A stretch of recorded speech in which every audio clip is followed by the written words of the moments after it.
துலாம் ராசினியர்களுக்கு வணக்கம். தேவனாம்ச ரிஷினாம்ச குரும் காஞ்சன சந்நிபம் பக்தி பூதம் திரிலோகேஷம் தம் நமாமி புருஷஸ்பதிம். குரு பிரம்மா குரு விஷ்ணு குரு தேவோ மகேஸ்வரः குரு சாஷா பரத் பிரம்மா தஸ்மை ஸ்ரீ குருவே நமக. இந்த மந்திரத்தை கூறி வழிபடுவதால் நமது குருவிற்கு அறியாமல் நாம் செய்த பாவங்கள் அனைத்தையும் மன்னித்து நாம் அனைத்து வெற்றியடைய பிரம்மா விஷ்ணு சிவன் என்கின்ற மும்மூர்த்திகளின் ஆசிகளும் நமக்கு கிடைக்கும் என்பது ஐதீகமாக உள்ளது. அது மட்டுமில்லாமல் பிரம்மா விஷ்ணு சிவன் இவர்கள் குருதேவர்கள் ஆவார்கள். குருவின் அன்றாட நடவடிக்கைகள் எண்ணங்கள் சொற்கள் ஆகியவைகள் உண்மையை பிரதிபலிக்கும். அதாவது இம்மூன்று குணங்களையும் கடந்தவர் என்று பொருள். அதனால் குரு பிரம்மா விஷ்ணு சிவன் முதலானோர்களுக்கு சமமாக கருதப்படுகிறார். குறிப்பாக ஒழுக்கத்தை மாணவர்களுக்கு சொல்லிக் கொடுப்பதால் அவர் பிரம்மாவாக கருதப்படுகிறார். மாணவர்களிடம் உள்ள நல்ல பழக்கங்களை பாதுகாப்பதால் அவர் விஷ்ணுவாக கருதப்படுகிறார். மாணவர்களிடம் உள்ள தீய குணங்களை அளிப்பதால் அவர் சிவனாக கருதப்படுகிறார். இந்த மூன்று பணிகளையும் செய்வதால் அவர் மும்மூர்த்திகளுக்கு சமமாக போற்றப்படுகிறார்.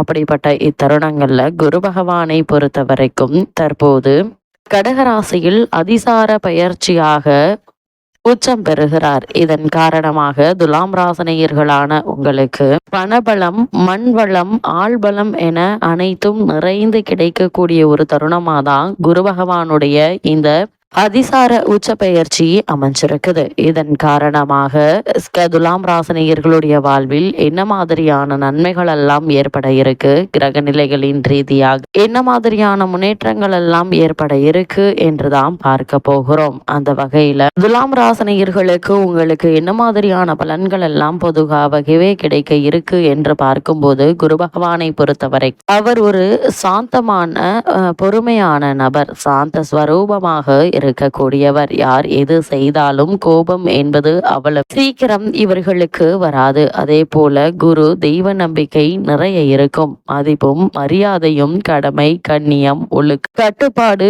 இது எல்லாம் நிறைந்திருக்கும். அதே போல பக்தி பண்பாடு எல்லாம் இருக்கக்கூடிய ஒரு நபராக குரு உச்சம் பெறும்போது துலாம் ராசினியர்களுடைய பண்பாக இருக்குங்க. இது எல்லாம் எதனால் என்று பார்க்கும்போது குரு உச்சம் பெறுகிறார். எங்கு உச்சம் பெறுகிறார் என்று பார்க்கும்போது கடகராசியில் குரு உச்சம் பெறுகிறாருங்க. லக்னாதிபதியாக இருந்தால் சிறப்பு, இல்லை என்றாலும் எந்த லக்னமாக இருந்தாலும் கூட உங்களுடைய ராசிக்கு 2, 5, 9, 11 ஆகிய இடங்களுக்கு அதிபதியாக இருப்பது சிறப்பு. குரு பகவான் கடகராசியில் உச்சம் பெறுவதன் காரணமாக மேசராசினியர்களான உங்களுக்கு என்ன மாதிரியான நன்மைகள் எல்லாம் ஏற்படும் என்று பார்க்கும்போது உங்களுக்கு பெரும் பணம் கைகள்ல புரளுங்க. இவ்வளவு நாட்களாக ஏதோ வேலை செய்கிறோம் அதற்கான ஊதியம் கிடைக்கிறது என்று குடும்பத்தை சமாளித்துக் கொண்டிருந்த உங்களுக்கு இந்த குருவினுடைய உச்சத்திற்கு பிறகு ஏதாவது ஒரு வகையில் உங்களுடைய கைகள்ல பணப்புழக்கம் என்பது இருந்து கொண்டே இருக்குங்க. உங்களுக்கு வர வேண்டிய பணம் எவ்வளவோ வருடங்களாக வராமல் இருக்கும் பணம் கூட தற்போது உங்களுக்கு தேடி வந்து அவர்கள் கொடுக்க இருக்காங்க. தொழில் மற்றும் வியாபாரத்தில் கூட நல்ல ஒரு லாபம் கிடைக்க இருக்குதுங்க. இதன் காரணமாக குடும்பத்தார்களுடைய தேவைகளை பூர்த்தி செய்து அவர்களை மகிழ்ச்சி ஆழ்த்தக்கூடிய ஒரு தருணமாக தான் இந்த குரு பகவானுடைய உச்சம் துலாம் ராசினியர்களான உங்களுக்கு அமையிருக்கு. அது மட்டும் இல்லாமல் இவ்வளவு நாட்களாக வாடகை வீட்டிலே பிறந்து வந்த உங்களுக்கு இனி சொந்தமாக இடம் வாங்குவது நிலம் வாங்குவது அல்லது ஏற்கனவே கட்டிய வீட்டில் குடிபெயர்வது இது மாதிரியான பல முன்னேற்றங்கள் உங்களுக்கு ஏற்பட இருக்கு. ஒருவேளை இவற்றை கடன் வாங்க வேண்டும் என்ற நிலை இருந்தாலும் கூட தயங்காமல் கடன் வாங்கி அந்த வீட்டையோ நிலத்தையோ கூடிய விரைவில் வாங்கி உங்களுடைய பெயருக்கு மாற்றம் செய்து உங்களுடைய சொந்த நிலமாகவோ வீடாகவோ மாற்றிக்கொள்வதற்கான வாய்ப்புகள் அமையிருக்கு. இது உங்களுடைய சிறு வயது கனவு என்று கூட சொல்லலாங்க. அப்படிப்பட்ட ஒரு கனவு ஆசை நிறைவேறும் தருணம் என்றுதாங்க சொல்ல வேண்டும். பணம் இருந்தால் உறவுகள் இருக்க மாட்டார்கள், உறவு இருந்தால் பணம் இருக்காது என்ற நிலை மாறி பணம், பொருள், உறவுகள் அனைவரும் நிறைந்திருக்க கூடிய ஒரு தருணமாதான் இந்த காலகட்டம் அமைஞ்சிருக்குதுங்க. குருவினுடைய இந்த உச்ச பெயர்ச்சி, அதாவது கடகராசியில் குரு சஞ்சரிக்க போகிற ஒரு தருணம் அமையிருக்கு. நண்பர்களும் உங்களுக்கு உறுதுணையாக இருப்பாங்க. இவ்வளவு நாட்களாக ஏதோ நண்பர்கள் என்ற பெயரில் இருக்கிறோம் என்று உங்களுடன் இருந்தவர்கள் இந்த குரு பகவானுடைய உச்சத்திற்கு பிறகு உங்களுடைய நல்லது கெட்டது என எல்லா விஷயத்திலும் அவர்கள் உங்களுக்கு உறுதுணையாக இருப்பாங்க. அவர்களுடைய ஆலோசனைகள் அல்லது அவர்கள் நீங்கள் செல்லும் இடத்திற்கு துணையாக வருவது என்பது மாதிரியான பல நிகழ்வுகள் அவர்கள் உங்களுக்கு பற்று துணையாக இருந்து உங்களுக்கு நல்வழி காட்டக்கூடிய ஒரு நிலையில் அவர்கள் அமையிருக்காங்க. இந்த நண்பர்கள் உங்களுக்கு பல முன்னேற்றங்களையும் ஏற்படுத்தி கொடுக்க இருக்காங்க. அதே போல நீங்கள் இவ்வளவு நாட்களாக வாழ்ந்த வாழ்க்கைக்கும் இனிவரும் காலங்கள்ல வாழ போகிற வாழ்க்கைக்கும் ஒருத்தருக்கு நீங்கள் உபதேசம் செய்யக்கூடிய அளவிற்கு உங்களுடைய வாழ்க்கை வரம்பு அதிகரிக்க இருக்கு. ஒரு சிலர் ஆசிரியர்களாக மாறுவதற்கான வாய்ப்புகளும் இருக்குதுங்க. இவ்வளவு நாட்களாக அரசாங்க ஆசிரியர், அதாவது அரசு பள்ளிகளிலோ அல்லது அரசு கல்லூரிகளிலோ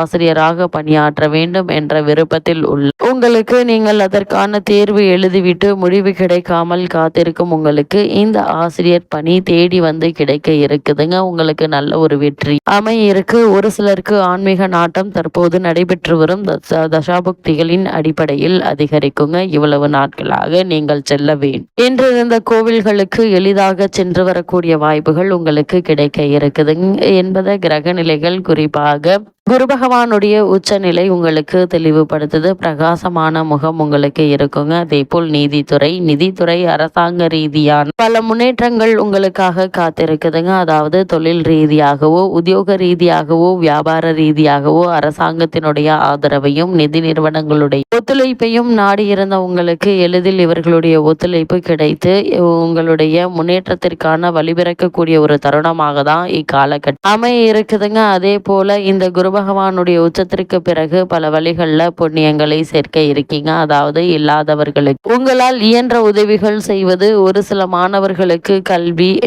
உதவி செய்வது, அதே போல் குறிப்பாக ஒரு சிறு உதவியான அவர்களுக்கு உணவில்லாதவர்களுக்கு உணவளிப்பது என பல நல்ல காரியங்களை செய்து புண்ணியங்களை நீங்கள் சேர்க்கக்கூடிய ஒரு தருணமாகவும் இந்த குருவினுடைய உச்சம் அமைகிறது. இந்த செயல் உங்களுக்கு மட்டுமில்லாமல் உங்களுடைய குலத்தையே தலைக்க வைக்கும் என்பதை கிரக நிலைகள் உறுதியளிக்குதுங்க. அது மட்டுமில்லாம பூர்வீக சொத்து இவ்வளவு நாட்களாக எங்கு இருக்கிறது, ஏது இருக்கா இல்லையா என எதுவுமே தெரியாமல் இருந்து வந்தாலும் உங்களுடைய பூர்வீக சொத்து அல்லது பூர்வீக பணம் உங்களுக்கு தேடி வந்து உங்களுடைய கைகள்ல கூடிய விரைவில் கிடைக்க இருக்குதுங்க. இவ்வளவு நாட்களாக பூர்வீக சொத்து சம்பந்தமான வழக்குகள் நீடித்தாலும் கூட அந்த வழக்குகள்ல யாருக்கு உண்மையான உரிமை இருக்கோ அவர்களுக்கு நிச்சயம் கிடைக்கும் என்பதுல எந்த ஒரு சந்தேகமும் இல்லைங்க. இந்த தருணங்கள் பொறுத்த வரைக்கும் எல்லா விதத்திலுமே உங்களுக்கு முன்னேற்றமே நிறைந்திருக்கும் என்பதை கிரக நிலைகள் உறுதியளிக்குது. குழந்தைகளை பொறுத்த வரைக்கும் ஏதோ ஒரு விதத்தில் குழந்தைகளால் பல இன்னல்களை சந்தித்து வந்தவர்களுக்கு இந்த குரு பகவானுடைய உச்சத்திற்கு பிறகு குழந்தைகளால் உங்களுக்கு புகழும் மரியாதையும் அந்த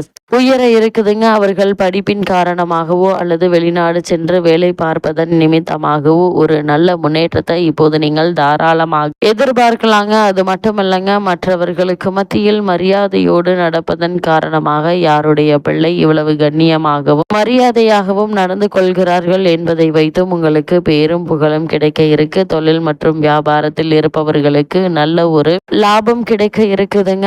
புதிய தொழில் அல்லது புதிய வியாபாரம் சம்பந்தமான முயற்சிகளை மேற்கொண்டு வரும் துலாம் ராசினியர்களுக்கு இவ்வளவு நாட்களாக தடைபட்டு வந்த காரியங்கள் தற்போது துரிதமாக நடைபெற்று நல்ல ஒரு முன்னேற்றத்தை இப்போது நீங்கள் தாராளமாக எதிர்பார்க்கலாம் என்பதை கிரகங்களுடைய சஞ்சார நிலை தெளிவாகவும் உறுதியாகவும் எடுத்துக்காட்டுது. இத்தருணங்கள்ல கிரக நிலைகளின் ரீதியாக கூறப்படும் பரிகாரம் என்ன என்று பார்க்கும்போது வீட்டிற்கு அருகாமையில் திருக்கோவிலுக்கு சென்று தீபம் ஏற்றி வைத்து வழிபடுங்க. எண்ணற்ற நன்மைகள் உங்களுடைய வாழ்வில் ஏற்படும் என்பதை கிரகங்களுடைய சஞ்சார நிலைகள் தெளிவாகவும் உறுதியாகவும் எடுத்துக்காட்டுது.